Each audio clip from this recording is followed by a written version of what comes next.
ஐயனார் துணை சீரியல்ல அடுத்து நடக்க போகிற நிகழ்வுகளை நம்ம பார்க்கலாம். அப்பாவும் பையனும் சேர்ந்துக்கிட்டு சோழனை எப்படியாவது ஒரு வழி பண்ணியாகணும்னு சொல்லிட்டு இந்த பக்கம் பணத்தை கொடுக்குற மாதிரி கொடுத்துட்டு ஒரு பக்கம் ஆளை வச்சு அவங்கள கடத்தியிருக்காங்க. அது மட்டும் இல்லாமல் பணப்பையவும் அவங்கக்கிட்ட இருந்து எடுத்துட்டாங்க.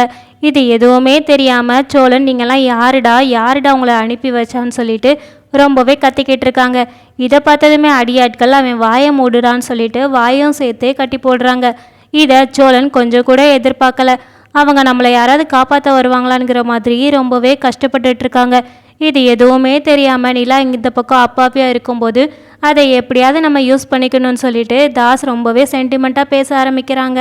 அப்பா எப்போதுமே உன்னைய நினச்சி ரொம்பவே கவலைப்பட்டுட்டு இருப்பாங்க. நிலா இந்நேரம் சாப்பிட்ருப்பாளா, நிலா இருக்கிற இடம் எப்படி இருக்கும், அவளை எல்லாருமே நல்லபடியாக பார்த்துப்பாங்களா, அவள் போன இடம் எப்படியோ அந்த குடும்பம் அவங்கள நல்லா பார்த்துப்பாங்களான்னு சொல்லி ஒரு நாளைக்கு ஒரு 1000 தடவையாவது உன்னைய பற்றி தான் வீட்டில் பேசுவாங்க. அது மட்டும் இல்லாமல் நீ என்னைக்கு போலீஸ் ஸ்டேஷன்லேருந்து வரமாட்டேன்னு சொல்லி அப்பா கிட்ட எதிர்த்து பேசுனியோ, என் பொண்ணு என்கிட்ட வரமாட்டேக்கான்னு சொல்லி வீட்டில் வச்சு ரொம்பவே கவலைப்பட்டுட்டே இருப்பாங்க. அது மட்டும் இல்லாமல் வீட்டுக்கு வந்ததுலேருந்து கல்யாணம் ஏன் நின்னதுன்னு சொல்லி ஒவ்வொருத்தரும் கேட்குற கேள்விக்கு அப்பா தான் பதில் சொன்னார். அதுலேருந்தே வெளியில் ஆஃபீஸ்க்கே வர மாட்டாங்க. இப்படி என்னென்ன வேலைகள் பண்ணி நிலாவோட மனசை கலைக்க முடியுமோ அது எல்லாமே பண்ணிக்கிட்டு இருக்காங்க. ஒரு கட்டத்தில் நிலாவுமே ரொம்பவே பாசத்தில் சரி அப்பா கிட்ட அந்த கல்யாணத்தை பற்றி நம்ம எல்லாமே சொல்லிடலாம், இது ஒரு உண்மை கல்யாணம் இல்லைங்கிறத நம்ம அப்படியே சொல்லிடலான்னு சொல்லிட்டு வாய் எடுக்கிறாங்க. கரெக்டாக அதே நேரம் பார்த்து நம்ம தாஸ்க்கு ஒரு ஃபோன் வருது. இந்த மாதிரி சோழன் இங்கே வரலை, அவங்க பைசாவும் கொண்டு வரல, நீங்கள் அனுப்பின எந்த பையனுமே இங்கே வரலன்னு சொல்லி சொல்கிறாங்க. இதை கேட்டதுமே தாஸ் கண்டிப்பாக அவங்க அங்கே தான் வந்திருப்பாங்க, நல்லா பாருங்கன்னு சொல்லி இவங்களும் ஜிபிஎஸ் மூலியமாக செக் பண்ணுறாங்க. அப்படி பார்த்தா தான் தெரியுது நிஜமாவே அவங்க அங்கே வரலன்னு சொல்லிட்டு. இந்த மாதிரி சோழன் அங்கே போகவே இல்லையா அப்படின்னு சொல்லி நிலா கிட்ட சொல்கிறாங்க. உடனே நிலா அதை எப்படி போகாமல் இருப்பாங்க, கண்டிப்பாக அவங்க போயிருப்பாங்க, நீங்கள் ஒழுங்காக செக் பண்ணுங்கன்னு சொல்கிறாங்க. இல்லை நான் செக் பண்ணிட்டேன், வண்டி வேறு ரூட்டுக்கு போயிருக்குது, அது மட்டும் இல்லாமல் ஃபோனையும் சுவிட்ச் ஆஃப் பண்ணி வச்சுருக்கான், நானும் கால் பண்ணி பார்த்துட்டேன், எனக்கு தெரிஞ்ச அந்த திருட்டு பைய பணத்தை எடுத்துகிட்டு ஓடிருப்பான்னு தான் நான் நினைக்கிறேன் அப்படின்னு சொல்கிறாங்க. இதை கேட்டதுமே நிலா, நீ என்ன இப்படி மரியாதை இல்லாமல் பேசிக்கிட்டு இருக்க, இப்படிலாம் பேசுகிற வேலை வச்சுக்கிடாத, அப்பா அண்ணன்ட்ட சொல்லி வைங்க இந்த மாதிரிலாம் பேசக்கூடாது அப்படின்ட்டு. உடனே தாசுமே நிலாவுக்காக டேய் சும்மாருடா அப்படின்னு சொல்லிட்டு பேச்சுக்கு சொல்லிட்டு சரி மாப்பிள்ளைக்கு நீ ஃபோன் பண்ணி பாருமா அப்படின்னு சொல்கிறாங்க. அதே மாதிரியே நிலாவுமே கால் பண்ணுறாங்க. கால் பண்ணி பார்த்தா சுவிட்ச் ஆஃப்னு தான் வருது. இப்படி ஒரு நாளுமே அவர் ஃபோனே ஆஃப் பண்ண மாட்டாரேன்னு சொல்லிட்டு நிலாவுமே ரொம்ப கவலைப்படுறாங்க. நிலாவோட அண்ணன் காலில் அடிபட்டிருக்குன்னு சொல்லி பொய் சொல்லி இப்படி எல்லாமே இல்லாத வேலையெல்லாம் பண்ணிவிட்டு இப்போ சொல்கிறாங்க அந்த திருட்டு பைய தான் கண்டிப்பாக இங்கேருந்து எடுத்துகிட்டு போயிருப்பான், அவனுக்கு ஏற்கனவே பணத்து மேலே தான் கண்ணு, அதனால தான் நம்ம நிலாவையே அவன் கல்யாணம் பண்ணியிருக்கான், இப்போ வந்ததுமே லம்பாக கிடச்சதுமே போதுண்டான்னு சொல்லிட்டு அதை மட்டும் எடுத்துகிட்டு அவன் ஓடிட்டான் அப்படின்னு சொல்கிறாங்க. இதை கேட்டதுமே நிலா, அண்ணே இதுதான் உனக்கு லாஸ்ட் வார்னிங், தயவு செஞ்சு நீ அவரை பற்றி இனிமேல் தப்பாக பேசாத, அவர் அப்படிப்பட்ட ஆளே கிடையாது அப்படின்னு சொல்கிறாங்க. அப்படியா, நீ சொல்கிறத நாங்கள் எப்படி நம்ப அப்படிங்கிறாங்க. இதை கேட்டதுமே நிலா, நான் இப்போது ஃபோன் பண்ணி பார்க்குறேன்னு சொல்லி மறுபடியுமே ஃபோன் பண்ணி பார்க்குறாங்க. சுவிட்ச் ஆஃப்னு தான் வருது. அவன் ஆஃப் பண்ணிட்டான், இனிமேல் அவனுக்கு நீ தேவையில்ல நிலா அப்படிங்கிற மாதிரி சொல்கிறாங்க. இதை கேட்டதுமே நிலாவுக்கு ரொம்பவே கோவம் வருது. உடனே தாஸ் சொல்கிறாங்க, இந்த கிடைச்ச பைசாவை அவன் கண்டிப்பாக அவன் ஊருக்கு தான் எடுத்துகிட்டு போயிருப்பான், இந்நேரம் பாரு கண்டிப்பாக சென்னைக்கு போயிருப்பான், போன இடத்துல இவ்வளோ லம்பாக கிடச்ச உடனே எல்லாருமே சேர்ந்து ஊரை விட்டே காலி பண்ணி வேறு ஊருக்கு போய் செட்டிலே ஆகியிருப்பாங்க, அந்தளவுக்கு அதில் பணம் இருக்குது, அதை பார்த்ததும் தான் அவன் முழுசாக எடுத்துகிட்டு போயிருப்பான் அப்படின்னு சொல்கிறாங்க. இதை கேட்டதுமே நிலா, அண்ணே நீ ரொம்ப ஓவராக பேசுகிற, தயவு செஞ்சு இனிமேல் இப்படி பேசாத அப்படிங்கிறாங்க. கோபத்தில் தாஸ் சொல்கிறாங்க, எல்லாமே அப்பா கஷ்டப்பட்டு சேர்த்த பைசா, அப்படி ஒரே நிமிஷத்தில் அவன் எடுத்துகிட்டு போயிட்டானா நான் எப்படி அவனை விட முடியும், நான் இப்போ நேராகவே அந்த வீட்டுக்கு போகிறேன், அங்கே யார் யார் இருக்காங்களோ எல்லாத்தையும் அடித்து விசாரித்தா யார் எடுத்தான்னு தெரிய போகுது அப்படின்னு சொல்லி கிளம்ப போகிறாங்க. இதை பார்த்ததுமே நிலா, நீ அங்கெல்லாம் போகவே கூடாது, உனக்கு என்ன இப்போ சோழன் அங்கே போயிருக்காங்களா இல்லையான்னு தானே தெரியணும், நான் கால் பண்ணி பக்குவமாக கேட்குறேன் அப்படின்னு சொல்லிட்டு நம்ம நிலா கால் பண்ணுறாங்க. அங்கே சேரன் நான் எடுத்ததுமே, அண்ணே இந்த மாதிரி சோழன் அங்கே வந்தாங்களான்னு சொல்லி கேட்குறாங்க.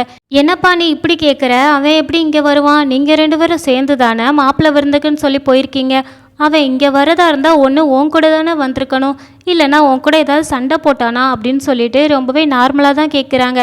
இதை கேட்டதுமே நிலா அப்போ கண்டிப்பாக சோழன் அங்கே போகலைங்கிறத புரிஞ்சுக்கிடுதாங்க.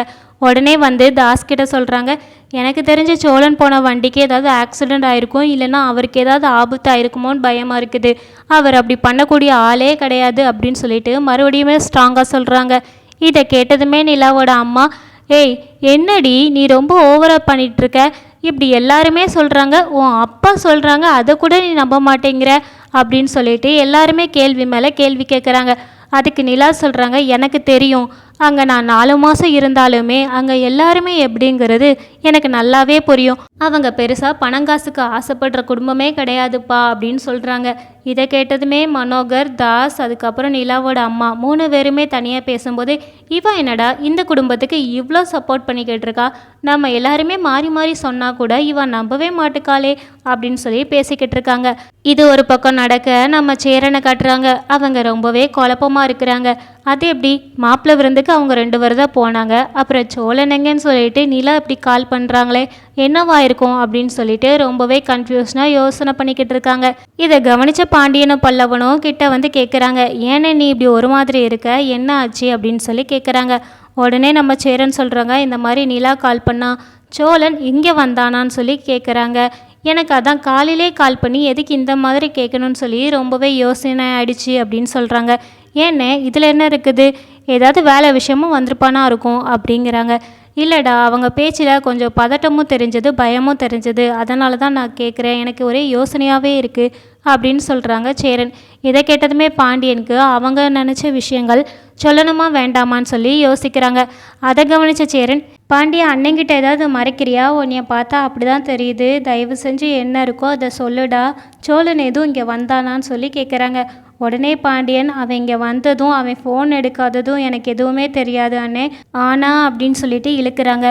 உடனே சேரன், என்னடா சொல்கிற, தயவு செஞ்சு சீக்கிரம் சொல்லு அப்படின்னு சொல்கிறாங்க. இல்லைண்ணே, இந்த மாதிரி நிலாவோட அப்பா இங்கே வரதுக்கு முன்னாடியே நம்ம சோழனை போய் பார்த்தாங்கல்ல, அப்போவே நான் நிலாவை 1 வாரத்தில் உன்கிட்டேருந்து பிரிக்கிறேன்னு சொல்லிட்டு பெட்டு கட்டியிருக்காங்க. அதனால் மட்டும்தான் நிலாவை இங்கேருந்து வீட்டுக்கு கூட்டிகிட்டு போயிருந்தாங்க. அப்படி போன இடத்துல சோழனை நிலாவோட அப்பாவும் அண்ணனும் சேர்ந்து ரொம்பவே டார்ச்சர் பண்ணியிருக்காங்க. சரிக்கு சமமாக உட்காரக்கூடாது, அதுக்கப்புறம் நீ வெளியில் தான் தூங்கணும் அப்படின்னு சொல்லிட்டு நிறையவே பிளான் பண்ணியிருக்காங்க. அவங்கள கொஞ்சம் கூட நிம்மதியாகவே இருக்க விடலை. இது எதுவுமே நிலாவுக்கு தெரியாமலையும் பார்த்துக்கிட்டாங்க. சோழனுமே நிலாவுக்கு தெரிஞ்சால் அவங்க வருத்தப்படுவாங்கன்னு சொல்லிட்டு வெளியில் சொல்லலை. இது எல்லாத்தையுமே பாண்டியன் சேரன் கிட்ட சொல்லியுமே அவங்க ரொம்பவே கவலைப்படுறாங்க. ஏண்டா இப்படி பண்ணுன, இதெல்லாம் முன்னாடியே தெரிஞ்சிருந்தா நான் நிலாவை இங்கேருந்து கிளம்பவே விட்டுருக்க மாட்டேன்ல, அவங்க அப்பாவை நம்ம நேரடியாகவே பேசியிருக்கலாம்ல அப்படின்னு சொல்கிறாங்க. இப்போ என்ன நடக்கிறது நடந்து போச்சு, அதே மாதிரி நிலா கொஞ்ச நாள் சந்தோஷமாக இருந்தாங்களேன்னு தான் நாங்களுமே அதை ஒன்றுமே பெருசாக நினைக்கல அப்படின்னு சொல்லி பாண்டியன் சொன்னதுமே சேரன் சொல்கிறாங்க, சரி இதுக்கு மேலே நம்ம தாமதப்படுத்த வேண்டாம், நம்ம எல்லாருமே அங்கே கிளம்பி போவோம்னு சொல்லிட்டு பாண்டியனும் சேரனும் கிளம்புறாங்க. இதை பார்த்த பல்லவன், நானும் வரேன்னு சொல்கிறாங்க. இல்லைடா, நீ காலேஜுக்கு போ, நானும் அண்ணனும் போயிட்டு வரோம் அப்படின்னு சொல்கிறாங்க. உடனே நம்ம பல்லவன், இல்லை நானும் வருவேன், எனக்கு அண்ணியை பார்த்தே ஆகணும், அவங்க ஏதாவது சூழ்ச்சி பண்ணி அண்ணியை அங்கேயே வச்சுருவாங்களோன்னு எனக்கு பயமாக இருக்குது அப்படின்னு சொல்கிறாங்க. உடனே சேரன், சரி வான்னு சொல்லி பல்லவனையும் கூப்பிட்டுட்டு இவங்க 3 பேருமே இங்கேருந்து கிளம்புறாங்க. இப்படி அண்ணன் தம்பி 3 பேருமே சேர்ந்து போகிறத பார்த்தா கண்டிப்பாக நம்ம சோழனை காப்பாற்றிடுவாங்கன்னு தான் தோணுது. அப்போந்தான் நம்ம மனோகருக்குமே சோழனோட குடும்பத்தை பற்றி ஒரு நல்ல அபிப்பிராயம் வரும். அப்போந்தான் நிலாவுமே சோழனோட முழு காதலையும் புரிஞ்சுக்கிட்டு அவங்கள லவ் பண்ண போகிறாங்க.